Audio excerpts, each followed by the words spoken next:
ways that people learn.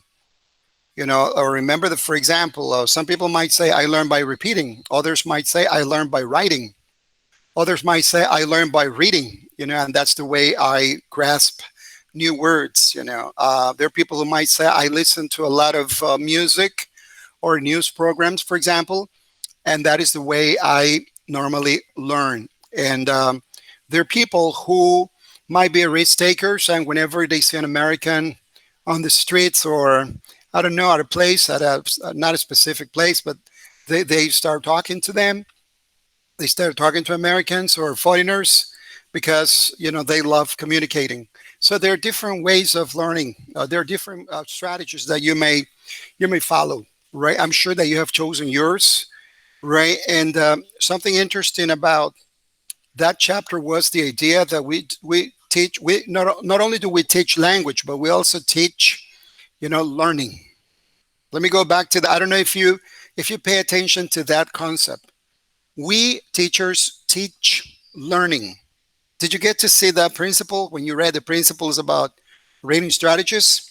And do you understand the implications of that principle?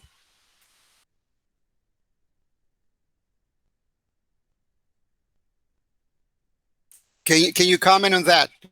We teachers have to teach learning, and there's a reason for that. There are many reasons for that, right? We should not only focus on, or have our students focus on language, on very isolated words of vocabulary or grammar or pronunciation, etc. That's not probably the most important thing here. Is to teach them learning. But what are the implications of such a concept? Some thoughts on that?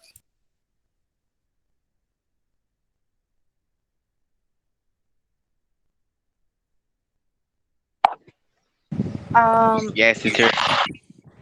Okay, let me have Lisa, and there is somebody, Lisa and Weddy, in that order. Go ahead.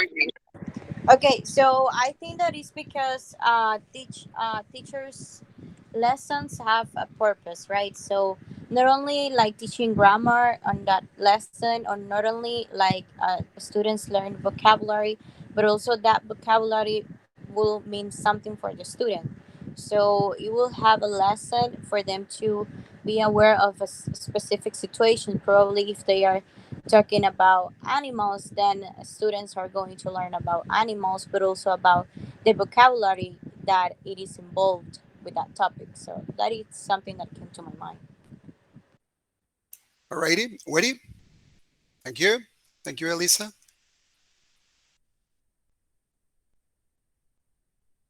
Weddy, you're next. Go ahead.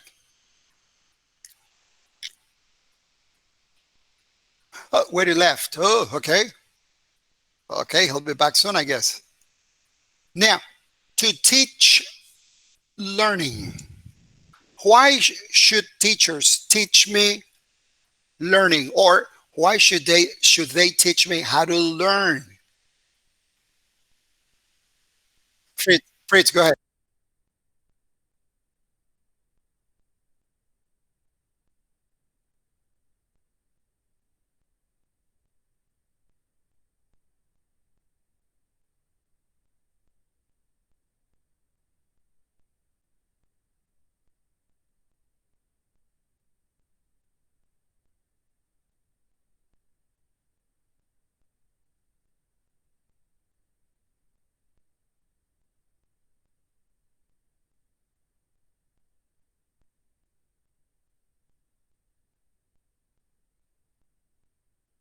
The idea is that one day the teacher will not be there, will not be available, and the thing here is that you're going to be on your own. And but if you are equipped with a great set of strategies, because remember that to teach learning is something that is given as part of a principle in that section about strategies, right? Or strategy-based instruction. Sometimes that's the way they refer to that concept. Now, the point here is that your teacher will not be there, will not be present all the time. You will be alone once you're done, for example, with your program. And but if you're prepared, if you have a set of strategies, a great set of strategies for learning the different skills, then you will be okay. Everything will be all right there. But now in cooperative learning, the point is not that teachers are teaching learning, not teachers are teaching cooperation. So that is a new concept that I wanted you to focus on. Now in cooperative learning, teachers are teaching cooperation, and we will discuss this issue in a few minutes. So let me quickly share my screen for a few minutes because I want us to work on something here very okay. I don't know if you can see my screen now. Can you guys? Can you see it? Yes, teacher. Yes, Okay, teacher. perfect, perfect. Now let us have a look at this. The groupings that you guys are familiar with. Yeah, what I'm going to do is that I'm going to share this link. We're going to give you access to this link so that you add some groupings, or you just can tell them to me. The groupings that you're familiar with. You just read about some of them in this article. You have the link, there, and but you remember some of them. Can you tell me some of the groupings that you're quite familiar with? Teachers, use those groupings in class a lot. They have Random used grouping. random groupings, for example. That was one of them. Another. Now, were the groups big? The Were use the groups of small? color cards.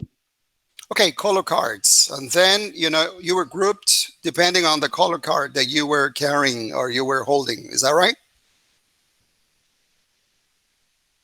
Yeah. Okay, go ahead. Uh-huh. Like how? Okay, so the teacher was the one who decided who should be in each group. Okay, so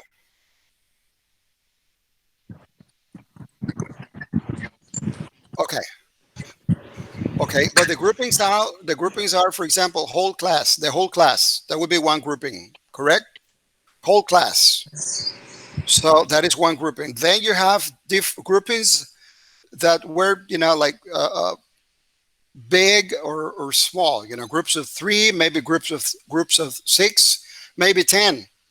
So those were bigger groups, right? Or in pairs. Maybe you were asked to work, in pairs. So those are very common. Now, what are some advantages and disadvantages of grouping, students? For example, when they ask you to be in pairs, do teachers tell you why you should be in pairs? So that's mostly the problem here. The problem is that they ask you to be, or we ask you to be in pairs, but the task and the type of grouping, you know, mm, do not match. And there must be some sort of matching, there. For example, if I ask you to be in pairs, probably you're going to be doing a task in which you have part of the information, your partner has got the other part, and then you need to be in pairs. There's no choice in order to get the information that your partner has got. And your partner has got to be in pairs in order to get the information that you have got. And there must be some sort of meaningful exchange here. This is something that you normally do with information gap activities. So you put them in pairs. But there are some other groupings. Sometimes, there are big groups doing nothing or doing very little, or there's no reason for that grouping, right? And if it's a group of four, a group of five people, ideally every member should have, a role to play. It is important, and a very specific task. Very specific task. If not, this is what's going to happen. They're going to end up talking about something else. They're going to end up socializing. That's probably what's going to happen at the end of this class, right? And I'm against that idea that the people should be placed in groups, but there's no reason for that. Okay, so that's something I wanted you to see. Now, reasons for those groupings, as I said to you, number one is that, well, it's an information gap activity. So the pair work type is justify. You guys are following me? Yes, teacher. Okay, Yeah. so the pair work type is justify because you need to exchange information. You have a picture, your picture is not complete, your partner has got another picture, he's got parts that will help complete your picture. So you need to interact with that person. Okay, that is fine. That is okay. All right? Or if there is a problem to solve, because when you have problem solving activities, groupings are okay. Yeah, but it's important to know who is who in each group. Are you going to be the police officer? Are you going to be the mayor's representative? Are you going to be the Ministry of Health representative? Right? Because the problem maybe involves different, organizations or governmental institutions. You understand? So everybody should participate in order for the problem to be solved.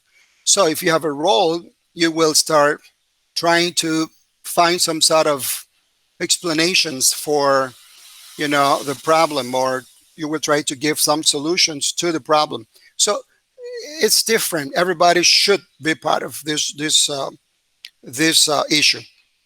Many years ago, I remember I did this activity, and it comes in a textbook called Perspective 2000, and it was about a city that was going to have